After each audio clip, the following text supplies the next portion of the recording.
Hello all, welcome to Excel Academy. Today, as I've told you, that I would be starting with the supplement problems for this particular topic. Supplement problems in the sense like whatever we do normally in our videos. Along with that, I'm going to do some more extra problems. I say so I can say it as extra problem so that it would be really helpful for you. So that is why I'm making use of textbook and I would make it more clear. Don't worry, I don't just read the textbook and go. I'll make you more clear here. So this is the question with respect to continuous time. So I'll use another one. So in the case of this particular, so let us do the question. So see here, it is t square into x of t minus 1. So by this, you can easily say that it is a time variant system. How? Because see, don't go to judge the all the things by doing the procedure itself. Sometimes you might easily get to know that it is that particular system and it is not that particular system, right? Whether the system is linear or non-linear or time variant or invariant, you get to know like while seeing the question itself. So first of all, try to identify by seeing the question itself. So see here, it is t square, so there is an extra t. So how I can say that it is time variant processes, because so I told you that in the case of that is y of t minus t naught process, I told you wherever you find a t that is present inside the bracket or outside the bracket, you have to substitute t minus t naught. So here there is a t that is present outside the bracket, so you can directly tell that it is what, it's a time variant system without any hurdles. But for your examiner or but for the evaluator, please to make sure that you write the process. But what is the matter is you should be capable of getting to know whether the system is linear, time invariant or memoryless or causal or stable. By seeing the question itself, you should be able to tell. So that is what I'm trying to do here. So by seeing the question only I told. And now what is that going to happen is, so by seeing this question, so you can see that so here in the case of linearity, so what is that output you're going to get when you apply ax1 of t plus b x2 of t into the system? So you get it as t square into, that is ax1 of t minus 1 plus bx2 of t minus 1. So here this is equal to this. How it is equal to this is when you apply transformation of x1 of t. So what is that going to happen is, so you get it as that is t square of x1 of t minus 1, and here for this you get it as that is t square, that is x2 of t minus 1, along with this a and b. So here I'll write plus, here I'll write a. So this one, that is b t square of x2 of t minus 1, this is a t square of x1 of t minus 1. These two and these two are same, right? So therefore that is why I can say that it is what is my linear process. And please do make sure that for linearity process, if you get any logarithmic process, any cos system, logarithmic system, it is non-linear. Why non-linear is because you, what happens is for this kind, see I have done logarithmic question in the last session itself, right? Here see, there is a log 10. I'll show this question only. So see here, there is a log here. So when you get like this, so when you get like this, so what is that going to happen is, so what is that going to happen is you can't multiply log into this when you get it, right? You can't multiply log into this. So that is why if it is cos also, if it is log also, no worries. You can't multiply log or cos into particular this. It is a log of that whole total system. You can't multiply log once again. When you apply ax1 of n plus bx2 of n into system, you got the logarithm of that particular ax1 of n plus bx2 of n, right? But here ax1 of n plus bx2 of n, you got it, but that is the whole, for that whole particular it is a logarithmic, or for that whole particular it is cos. You can't multiply that cos again and make it separate. So that is why for those kinds of system, it is obviously by seeing the question you can say that it is what, it is a, what I can say, non-linear system, right? Non-linear system. If you apply anything to the system, whether it's a logarithmic system or cos system, it is a log for that whole particular system, or cos of that whole particular equation, right? See, you can see here once again, it is ax1 of n plus bx2 of n, right? So if you apply ax1 of n plus bx2 of n to the system, what is that going to happen? So this is a logarithmic system, so this log, you will get log of that particular this thing, right? So you can't multiply again to this and make it a single this for this log and for this one also log. No, you can't do that. So this is log of this whole system, right? And even when you see the cos question also, for the cos question also, it is like the cos of the whole system, right? So you can't again multiply cos system. So for those kinds of system, you can say that it is a non-linear system. For this kinds of system, whether it is t or n or so, for these kinds of system, we can directly say that it is linear and time variant system, right? How time variant I told you, right? See here, for t square x of t minus t naught, what you have to do is you have to substitute, that is t square, you have to keep it as the same, because you need not to do wherever the t that is associated with the bracket. Here the t is associated with bracket, so for that we subtracted minus t naught, right? For this I already told you before, you are going to substitute t minus t naught for the outside the t also, that is the substituted here with the whole square, and along with this is t minus 1 minus t naught, right? This is what you have to do. So now this is resulting in time variant. So here the output depends upon, for memoryless is telling that the output depends upon the past values of input only. So therefore that is why I can say that the system is what? I can say that the system is not memoryless. So how it is depending upon past values? See, my given question is that is t square into, I'm sorry, yes, it is t square into x of, that is what I can say, t minus 1, t square into x of t minus 1. So therefore that is what is that going to happen is when you apply t is equal to 0. So for 0 minus 1, that is if you apply y of 0, that is you get it as what? For 0 you get it as minus 1. So it's depending upon past value. So now start applying negative values also, right? If you apply, what I can say, it is 1 minus 1, it is 0, right? If you apply 1 minus 1, it is 0. If you apply 2 minus 1, it is 1. So 2 minus 1, it is 1 in the sense, for 2 it is 1, it's a past value. But if you apply negative value, what is that going to happen? So what is minus 1 minus 1? It is minus 2, right? And it is minus 1 is like, for t you have to substitute. See here, for t you have to substitute minus 1. So therefore this would be minus 1 minus 1, which would be is equal to minus 2. Like that, to substitute t is equal to minus 2. So what is minus 2 minus 1? It would be minus 1. Right, it would be minus 1, right? So for minus 2, now it is becoming so minus 2, so it would be minus 1. So like sorry, minus 2 minus 1 is minus 3. Yes, it is minus 3. So like that, so it goes on, and so therefore you can see that for any value of t, it is depending upon the past value. So I can say that it is not memoryless but causal, right? I told you how to identify the causal system, about the causal system, by using memoryless concept only. I've already told you. So the same thing. So now here it is stability. So stability here is telling that, so y modulus of y of t modulus is equal to t square x of t minus 1, which is that is equal to, so he has taken separate modulus for t square and separate modulus of x of t minus 1. So he is telling that which is equal to t square bx, and he is telling that here as t is equal to infinity, your output y of t is equal to infinity. So here he is telling that it's unbounded, and so therefore, so the system is unstable. So you can see that for these kinds of question it is unstable, right? For these kinds of question is unstable. He is telling that your t is infinity, your output y of t is also is equal to infinity. So infinity, which is unbounded, you don't know what's the value of infinity. So that is why you can say that the system is unstable, right? Yes. Now let's move on to the next question. So my next question would be, let me open that now. Problem. Let us do another two problem now.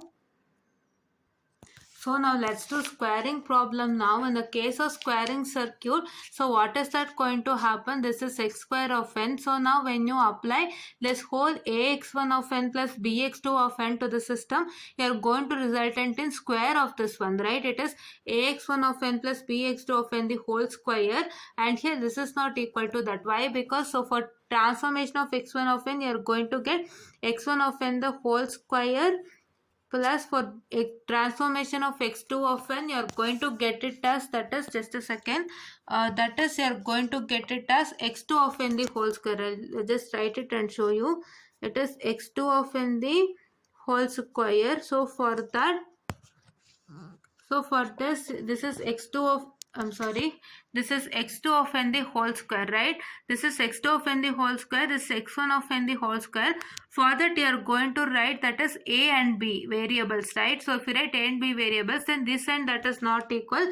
So that is why I can say that it is what? It is a, what I can say, it's a non-linear system. So here, let me judge it by the question itself. So in the question itself, there is no other n variables, or no other n here, and this is, as this is x square of n, so you can directly say that it is a time invariant system, because when you subtract for n, when you subtract minus n naught, and when you substitute for n minus n naught, both remains the same. So that is why you can say that both also results in x square of n minus n naught. So I can say that it is time invariant system. Okay, please do try to judge by seeing the question itself. Okay, don't get confused, right? Try to judge with the question itself and then start solving with respect to the procedure, right? So now in the case of memoryless, and causal, you can directly say that depending upon the present values, that is, if you substitute for n, that is 0 1 2 3, it would become like x square of 0, x square of 1, x square of 2, x square of 3, which is like, it's depending upon present value. So I can say that it's memoryless and causal. And now for stability, you can say that the system is stable, because see here, so for the bounded input, it's a bounded output. Like see here, you can see that they're substituted for y of n is equal to y of n modulus is equal to x square of n the whole modulus, that is lesser than or equal to by lesser than infinity. So for this, you can say that the system is stable. Okay, this is what is one question, and let me do the last question for this session today. So these problems are like an extra problems, a booster problems for you all, and you can see that try to judge the question with respect to the given, what I can say, that is the given question. Okay, given question only, try to judge whether the system is linear, time invariant. So be prepared like that, and then you make sure that, so I'll tell you how to judge it in one single class. Okay, I'm already telling you now by seeing the questions. I told you how is the question, and how do I judge that it is time invariant or so and so. I told you now, right? So for some questions, so I'll also try to tell for all the questions, so that it will be really helpful for you. Okay, so now let us come to another question now. So let me check that particular question. So yes, so this is what is the last questions for today's session. So this question is would be, that is px of n plus q. So this one, when you apply it to, that is what I can say, your transformation of ax1 of n plus bx2 of n would be resulting in what? It would be resulting in, that is, you're going to get it as p into ax1 of n plus bx2 of n plus q. So see here in the question, so please to observe the question properly. It is p inside, and for that p, it is multiplied with x of n plus q. So this plus q comes at the last. This plus q don't get added to all the things, right? It comes at the last. First of all, you have to consider only px of n. So the system question is px of n. So what is that going to happen? So it is going to, the whole, that is ax1 of n plus bx2 of n gets multiplied with p, and those things gets added to q, right? That is what is given over here. And then this is not same, because you get, when you apply transformation of ax1 of n, so what you're going to get is, you're going to get, that is p of ax1 of n, I'm sorry, it's x1 of n, really sorry, x1 of n plus q, right? So see here, you get p of ax1 of n plus q plus that is b into p of x2 of n plus q, right? You're going to get like that. So you're going to get this separately.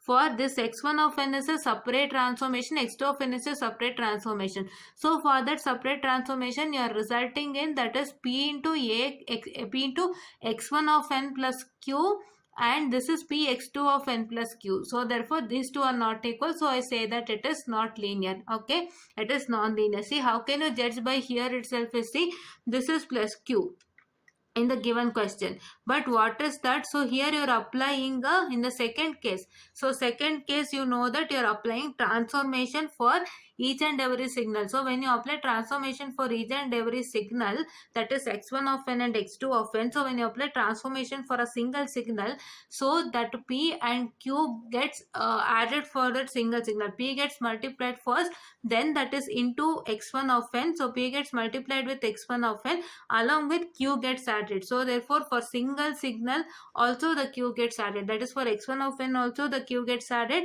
for x2 of n also the q gets added. So therefore what is that going to happen is this would become into different results. So that is why it is non-linear. So time invariance, you can directly say that it is time invariant. So time invariant is because, so here it is px of n. For n you can just write, for px of n, what you can do, you can just write for n, you can subtract n naught for the case of first one, that is what, transformation of x of n minus n naught, and for second one you can do the same, that is to substitute n by n minus n naught.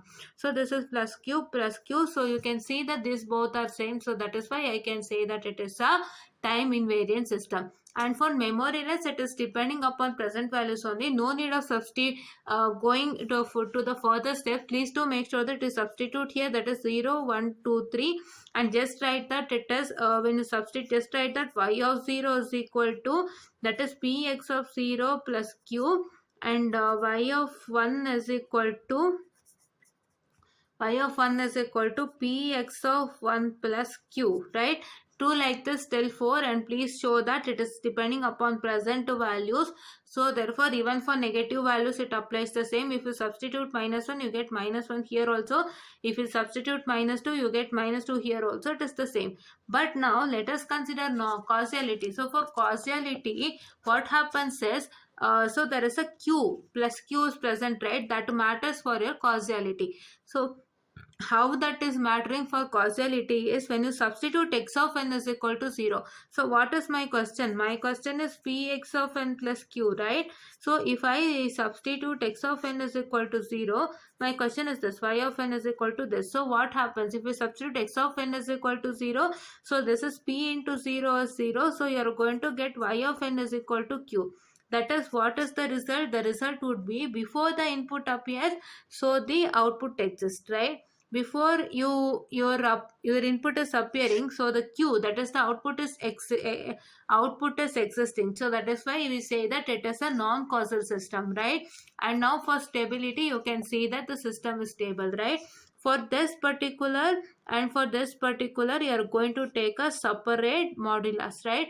Don't take a single modulus. You can separate this modulus. If you write px of n plus q the whole modulus, what is that going to happen is, you can take a separate, that is px of n, that is plus q modulus, you can take it separate, and then that is lesser than or equal to b of y lesser than infinity, and so therefore this is resulting in a stable system. Okay, so this is what is for today's session, and please do make sure that you study all this problem without fail for your exam. So these problems are really important, and we don't know how complex is the particular question that you get, right? So please do make sure that you study it well without fail, and this is helping for your examinations. And this is the module 3, that is the chapter 3, we are doing it now, and this is what is from module 3, module 4 and module 5, the signals and systems.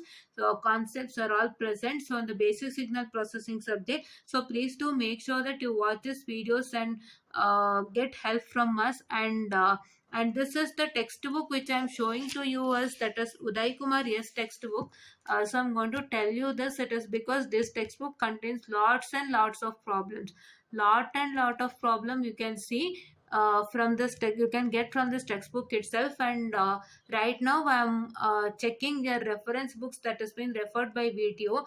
I also could find good problems also there. You can refer to those reference books, and you type those reference books, just copy the reference book once in the, you go to first your syllabus, and there you can just copy the whole textbook name and the these things, right? Textbook title and the name you can just copy in your laptop, and please do paste it in Google, and you get the textbooks, and you can refer the textbooks without fail. Today I got all the textbooks in Google itself, so you will get the textbooks in Google without fail, no issues. Please don't go to type the textbook name, okay? Please do copy that particular thing itself, the textbook name and the details given next to that, and please do paste it on Google. You will get the textbook without fail.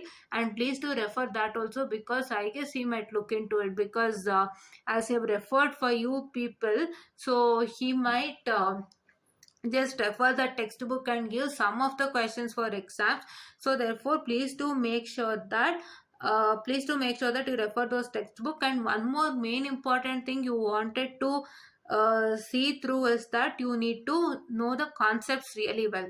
So if you know the concept really well, whatever the question you get, you can apply the concept without any hurdles. So that is why in the problematic subject you should know the concept really well. If you know the concept really well, if you know the small things also really well, so then it would be really easier to do the problematic subject, right? So please do make sure that you watch all those videos. You refer to this textbook also. This is really a good one. And even you can refer Ganesh Rao also. Ganesh Rao is also a good textbook, and as is referred for you all, please do refer Ganesh Rao also. And let's meet up in the next class, and thank you so much.